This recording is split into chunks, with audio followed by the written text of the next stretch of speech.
Hello everyone, welcome to Exam Pathshala with Nancy Sharma. I welcome you all in my first session. Today we will discuss about English syllabus.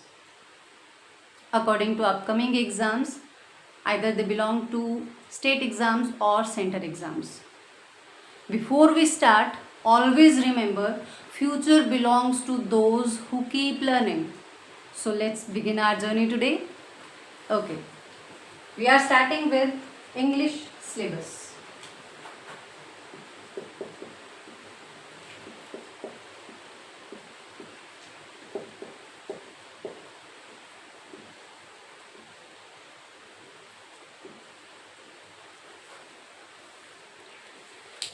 अगर हम English syllabus की बात करें, इसको शुरू करने से पहले तो हमारे दिमाग में एक बहुत बड़ा एक डर होता है, फेयर रहता है इंग्लिश के रिगार्डिंग कि बहुत ही मुश्किल है, हमें नहीं आ सकती। ऐसा कुछ नहीं है। जब आप किसी एक चीज़ को समझना शुरू करते हैं, एक आसान तरीके से समझना शुरू करते हैं, जितने आसान तरीके से आप उस चीज़ को समझेंगे उतनी ही वो चीज़ें आपको आसान बनती जाएंगी। आप जितनी प्रैक्टिस करेंगे किसी भी टॉपिक की, वो उतना ही आसान आपके लिए बनता जाएगा। ठीक है, तो जब भी आप इस सेशन को अगर आप कंटिन्यू रखते हैं आगे, इस सेशन को कंटिन्यू रखने के बाद जब आप टॉपिक पढ़ते जाएंगे तो साथ साथ में आपने प्रैक्टिस भी करनी है। ठीक है, आज की क्लास में, अभी की क्लास में हम सिर्फ ये डिस्कस करेंगे कि हमारे जो एग्ज़ाम्स हैं, अपकमिंग एग्ज़ाम हैं, चाहे वो स्टेट एग्ज़ाम है चाहे वो सेंटर का एग्ज़ाम है, उनके अकॉर्डिंग हमारा सिलेबस या हमारे इंग्लिश का जो सिलेबस का पैटर्न है वो क्या बनेगा, हमको कौन से जो टॉपिक हैं वो पढ़ने हैं, कौन से मेन टॉपिक हैं उनको मैं हाईलाइट करूँगी कि इनको आपको सही तरीके से पढ़ना है। बेसिक टॉपिक्स कौन से हैं, एडवांस टॉपिक कौन से हैं। इंग्लिश ग्रामर सिर्फ टेंसेस तक नहीं होता है, इसमें बहुत सारी चीज़ें आती हैं। इसमें आपका ग्रामर सेक्शन अलग है, इवन आपका जो वोकेबलरी सेक्शन है वो अलग है, थियोरेटिकल सेक्शन अलग है, और जो वोकेबलरी सेक्शन है वो भी बहुत इंपॉर्टेंट है, वो अलग है। हमको दोनों ही लेके चलना है। हर सेशन में हम वोकेबलरी भी करेंगे और थ्योरी सेक्शन भी करेंगे। ठीक है, with example, with practice, with easy way. ठीक है, चलिए तो शुरू करते हैं इंग्लिश का सिलेबस। तो सबसे पहले हमारा जो टॉपिक आता है, हम सबसे पहले बेसिक टॉपिक की बात करेंगे कि जो टॉपिक हमारे बिल्कुल क्लियर होने चाहिए ताकि हम आगे एडवांस टॉपिक्स को समझ पाएं। ठीक है, तो उसमें जो सबसे पहला टॉपिक आता है ये है हमारा नाउन। हिंदी में हम इसको क्या बोलते हैं भाई? संज्ञा। ठीक है, संज्ञा हमें पता है क्या होता है, नाउन क्या होता है। जनरली मैं थोड़ा थोड़ा तो समझाती जाऊंगी आपको। नाउन वैसे हम प्रॉपर एक क्लास में पढ़ेंगे इस चीज़ को कि क्या है, डिटेलिंग में इसको पढ़ेंगे, लेकिन थोड़ा सा मैं वैसे एक्सप्लेन कर देती हूँ। नाउन होता है particular name of person, place और थिंग। जैसे मेरा नाम है नैन्सी शर्मा, तो ये क्या है? एक संज्ञा है, नाउन है। अगर मैं किसी जगह का नाम ले रही हूँ, शिमला है, दिल्ली है, तो वो भी किस में जाता है? नाउन में जाता है। पर्टिकुलर किसी व्यक्ति का नाम है, किसी वस्तु का नाम है या किसी जगह का नाम है, तो वो क्या है? संज्ञा है, नाउन है। ठीक है, the second one is pronoun. अब प्रनाउन को हम हिंदी में बोलते हैं सर्वनाम। ठीक है, प्रनाउंस क्या होते हैं? सर्वनाम। ठीक है, सर्वनाम का मतलब है ये नाउन का सब्स्टिट्यूट होता है। ठीक है, नाउन का सब्स्टिट्यूट इन द सेंस कि जब आप एक सेंटेंस फॉर्मेशन करते हैं, आपको एक मान लो कि ऐसे लिख रहे हैं, हम बचपन में एक ऐसे लिखते थे, माई बेस्ट फ्रेंड, तो उसमें हम एक पर्टिकुलर नाम रख लेते हैं, जैसे Ram is my best friend, और उसके बाद अब अगली लाइन में आप सिर्फ राम को ही नहीं बोलते जाएंगे, हर लाइन में राम राम राम नहीं लिखेंगे, Ram is my best friend, Ram is very honest. ठीक है, तो ऐसा नहीं होता। अब उस रेपिटिशन को खत्म करने के लिए, नाउन के रेपिटिशन को खत्म करने के लिए हम उसकी जगह पे एक सब्स्टिट्यूट यूज करते हैं, that is called pronoun.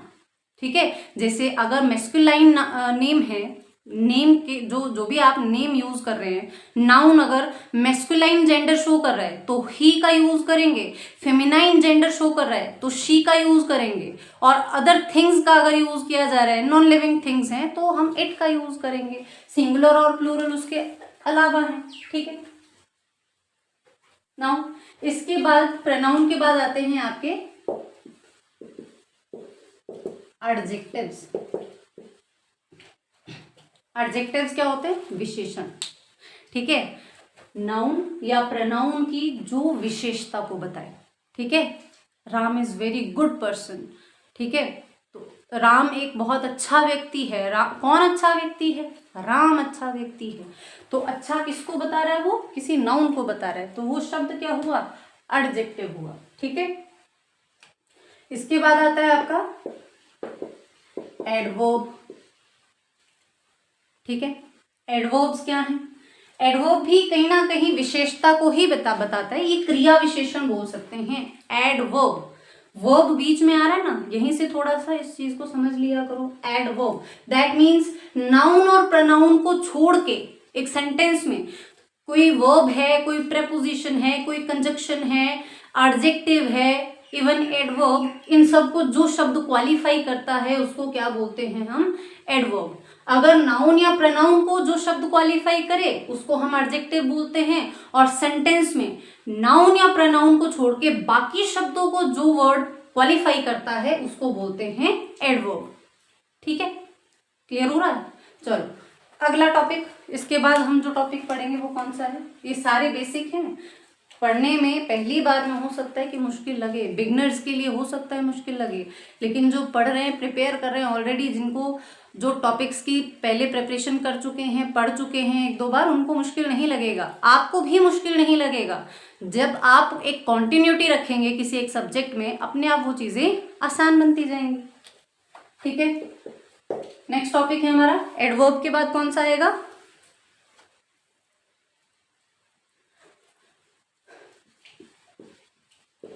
Conjunction रख लो। कंजक्शन भी इसी में टॉपिक आ जाता है। कंजक्शन दो शब्दों को जोड़ने वाला जो शब्द होता है या कोई फ्रेज होती है उसको हम क्या बोलते हैं? कंजक्शन बोलते हैं। मतलब दो शब्दों को जोड़े, दो फ्रेजेस को जोड़े, दो सेंटेंसेस को जोड़े, उसको क्या बोलेंगे? कंजक्शन। मतलब ये मीडिएटर का काम करता है, ठीक है।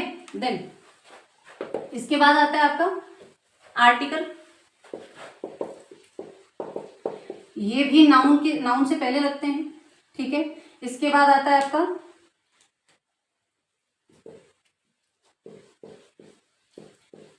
प्रेपोजिशन। आर्टिकल के बाद क्या है? प्रेपोजिशन, ठीक है। ये आपके बेसिक टॉपिक्स में आ रहे हैं सारे, ठीक है। नाउन हो गए, प्रोनाउन हो गए, एडजेक्टिव्स हैं, एडवर्ब्स हैं, ठीक है, आर्टिकल हैं, प्रेपोजिशन है। अब आता है बहुत ही इंपॉर्टेंट टॉपिक, ये है आपका वर्ब, क्रिया, ठीक है। क्रिया में दो तरीके से हम इसको पढ़ेंगे। एक होती है आपकी बेसिक वर्ब और एक होती है आपकी advance verb.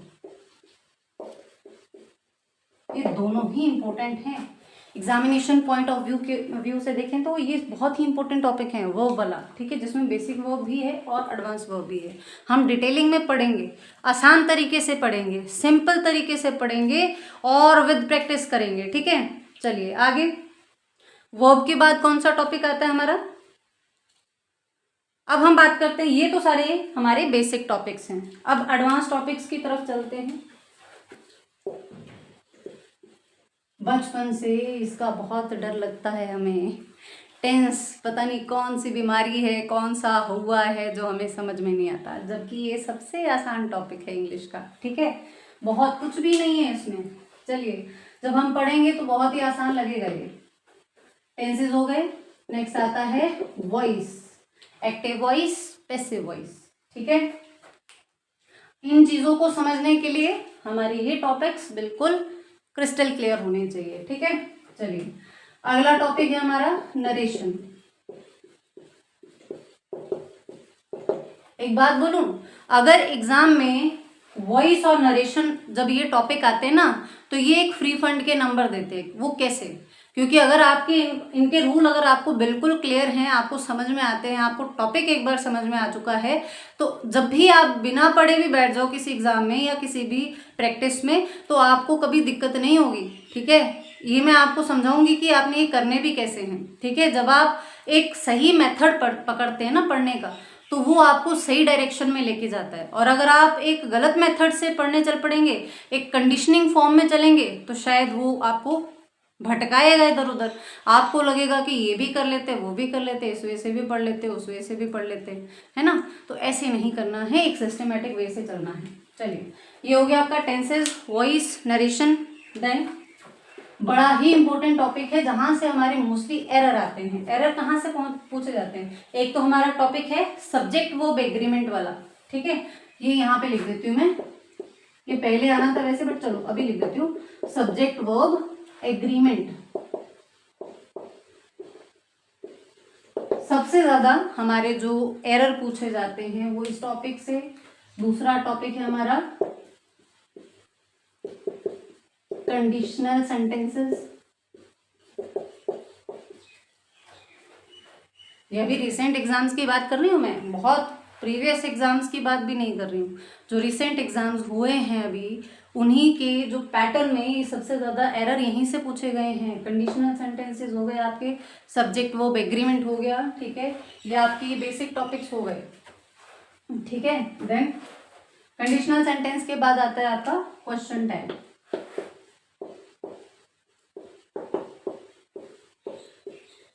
Question tag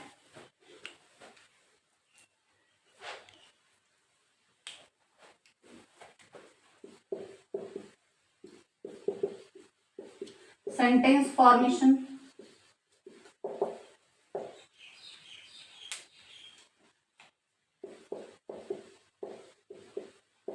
ordering of words और सेंटेंसेस, ऑर्डरिंग ऑफ वर्ड्स और सेंटेंसेस। तो ये हमारे मेन टॉपिक हैं इंग्लिश ग्रामर के, ठीक है। ग्रामर सेक्शन की बात कर रही हूँ, वोकैबुलरी सेक्शन इसके बाद हम आगे डिस्कस करते हैं, ठीक है। पहले आप इसके बारे में एक बार समझ लो, ये हैं हमारे बेसिक टॉपिक्स, ठीक है। ये सारे हमारे बेसिक्स में आते हैं, ठीक है, ये बेसिक टॉपिक है। बेसिक से हमको जाना है किसकी तरफ? एडवांस की तरफ। तो जब हमारे बेसिक क्लियर होंगे तभी हम एडवांस कर पाएंगे, ठीक है। Noun, pronoun, adjectives, adverb, conjunction, article, preposition, verb, ये सारे हमारे क्या हैं? बेसिक टॉपिक्स हैं। इसके अलावा टेंसेस, वॉइस, नरेशन, ये बड़े इंपॉर्टेंट टॉपिक हैं, बहुत ही इंपॉर्टेंट टॉपिक माने जाते हैं एग्जामिनेशन पॉइंट ऑफ व्यू से, ठीक है। सब्जेक्ट वर्ब एग्रीमेंट या कंडीशनल सेंटेंसेस। आजकल question tag fill in the blank की फॉर्म में भी पूछा जा सकता है और एरर की फॉर्म में भी पूछा जा सकता है, ठीक है। तो ये एरर के लिए होते हैं। सेंटेंस फॉर्मेशन हो गया आपका, और ये सारे एग्जाम में नहीं होता सेंटेंस फॉर्मेशन। आप स्टेट एग्जाम में देखेंगे तो वहाँ पे आपको सेंटेंस फॉर्मेशन का नहीं मिलेगा, लेकिन सेंटर के एग्जाम में आपको जो सेंटेंस फॉर्मेशन है ये टॉपिक जरूर मिलेगा, ठीक है। ऑर्डरिंग ऑफ सेंटेंस या ऑर्डरिंग ऑफ वर्ड्स, ये दोनों ही स्टेट या सेंटर एग्जाम दोनों में ही पूछा जाता है, ठीक है। तो ये जितने भी अभी हमने टॉपिक डिस्कस किए हैं, ये स्टेट एग्जाम और सेंटर एग्जाम दोनों के पॉइंट ऑफ व्यू से इम्पोर्टेंट हैं, ठीक है। इनको हम one by one, step by step discuss करेंगे इन अ इजी और simple way with practice session, ठीक है। आपका प्रैक्टिस सेशन अलग चलेगा, क्लास सेशन जो है वो रिकॉर्डेड होगा, और जो प्रैक्टिस सेशन है वो आपका लाइव भी चल सकता है, रिकॉर्डेड भी चल सकता है। ये आगे इन फ्यूचर की बात है, आगे आपकी क्या आपकी रिक्वायरमेंट्स है उसी के अकॉर्डिंग हम आगे देखेंगे, ठीक है। चलिए, अब इसके अलावा अब हम बात करते हैं इंग्लिश वोकैबुलरी की, उसको भी थोड़ा सा डिस्कस कर लेते हैं, ठीक है।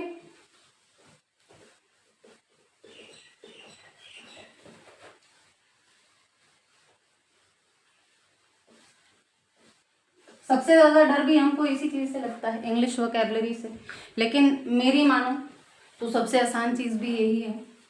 हम अपने एक रूटीन, जो हमारा डेली रूटीन है, उसमें हम अपने शब्द अपनी लैंग्वेज में, अपनी भाषा में, हिंदी भाषा में शब्दों का यूज करते हैं ना, वैसे ही इंग्लिश है। इंग्लिश भी एक भाषा है, एक लैंग्वेज है, जिसमें जो शब्द हैं, जितने आप उन शब्दों का प्रयोग करेंगे, यूज करेंगे, ठीक है, अपनी डेली लाइफ में, उतना ही आप वोकैबुलरी को एनहांस करेंगे, उतना ही उसको नरिश करेंगे, ठीक है। बट ये है कि उसके लिए एक डायरेक्शन चाहिए, आपको कैसे करनी है वोकैबुलरी, कैसे याद करनी है, वो मैं सिखाऊंगी आपको, आपने उसी तरीके से करनी है, ठीक है। कोई मुश्किल नहीं है, बहुत बड़ी चीज नहीं है ये। चलिए, वोकैबुलरी की बात करते हैं।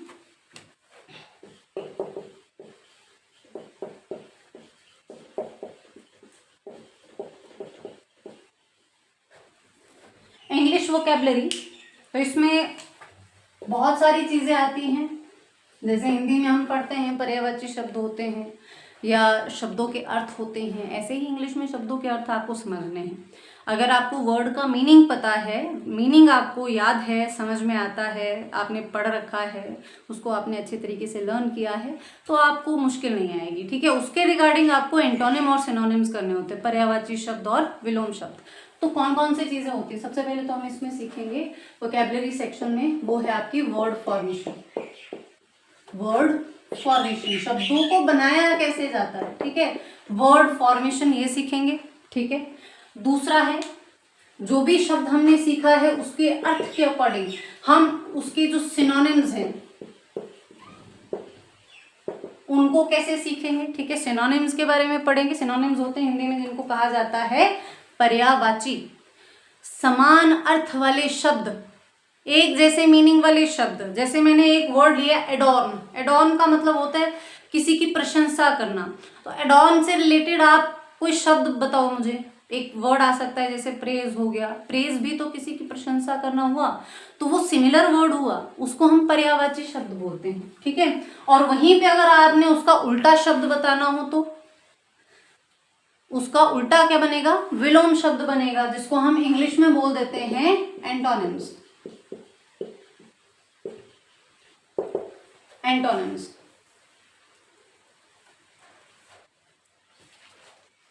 ठीक है। इसके अलावा और क्या क्या आता है हमारी इंग्लिश वोकैबुलरी में, जैसे वन वर्ड सब्स्टिट्यूशन है,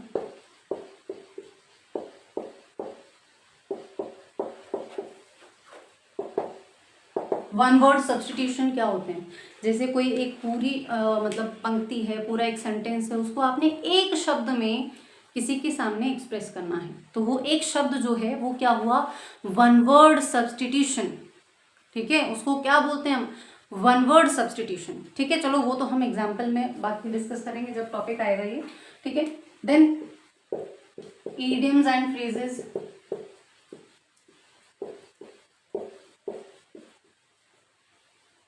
लोकोक्तियां और मुहावरे, ये सारा वोकैबुलरी सेक्शन में आता है हमारे। ठीक है, फ्रेजल वर्ब्स हो गए, ये बड़े इंपॉर्टेंट चीजें हैं। ये आपके एरर में भी दिक्कत करते हैं, एरर जो है यहाँ से भी आते हैं फ्रेजल वर्ब से, ये एरर में भी आ जाते हैं और आपके फिल इन द ब्लैंक में भी आ जाते हैं फ्रेजल वर्ब्स। ठीक है, फॉरेन टर्म्स हैं, इनको पढ़ेंगे हम। फॉरेन टर्म्स कौन कौन सी होती हैं, सारा वोकैबुलरी में ही है आपके। Foreign terms and the last one is group terms. अगर इसके अलावा आपके दिमाग में कोई और टॉपिक रह गया हो तो आप ज़रूर डिस्कस कर सकते हैं, कोई ऐसी बात नहीं है। अगर मुझसे कोई टॉपिक छूट गया है कि यहाँ पे हमारा वो टॉपिक भी होना चाहिए, एग्ज़ाम जो हमारे प्रीवियस एग्ज़ाम या रिसेंट एग्ज़ाम्स आ रहे हैं उनके अकॉर्डिंग हमारे पास यही वोकैबुलरी सेक्शन बनता है। ठीक है, और जो ग्रामर सेक्शन मैंने आपको भी बता रखा है वही हमारा जो है एग्ज़ाम पैटर्न के अकॉर्डिंग इम्पोर्टेंट टॉपिक्स हैं। उनके ऊपर अगर हमारी कमांड अच्छी हो जाती है बेसिक टॉपिक्स के ऊपर, तो एडवांस टॉपिक करना कहीं मुश्किल नहीं होगा। ठीक है, तो आज की इस क्लास का मेन मोटिव था आप लोगों को हमारी फर्स्ट डेमो क्लास जो है उसके लिए प्रिपेयर करना, ताकि आप डरें ना इंग्लिश को सोच के कि भाई ये ऐसा टॉपिक है हमसे नहीं पढ़ा जाएगा, या हम जो पढ़ने जा रहे हैं हमारे एग्ज़ाम में क्या टॉपिक्स आएंगे उनके लिए आपको प्रिपेयर करना। ठीक है, तो कहीं मुश्किल नहीं है, बहुत ही आसान है। जो टॉपिक हम डिस्कस करने जाएंगे उसको आसान तरीके से ही करेंगे। तो हमेशा याद रखें कि हौसले जो हैं वो बुलंदियों की तरफ लेके जाते हैं। अपनी मेहनत में कमी ना रखें, अपने हौसलों में कमी ना रखें, सफलता ज़रूर मिलती है। ठीक है, आज के लिए इतना काफ़ी है। थैंक यू, जय हिंद।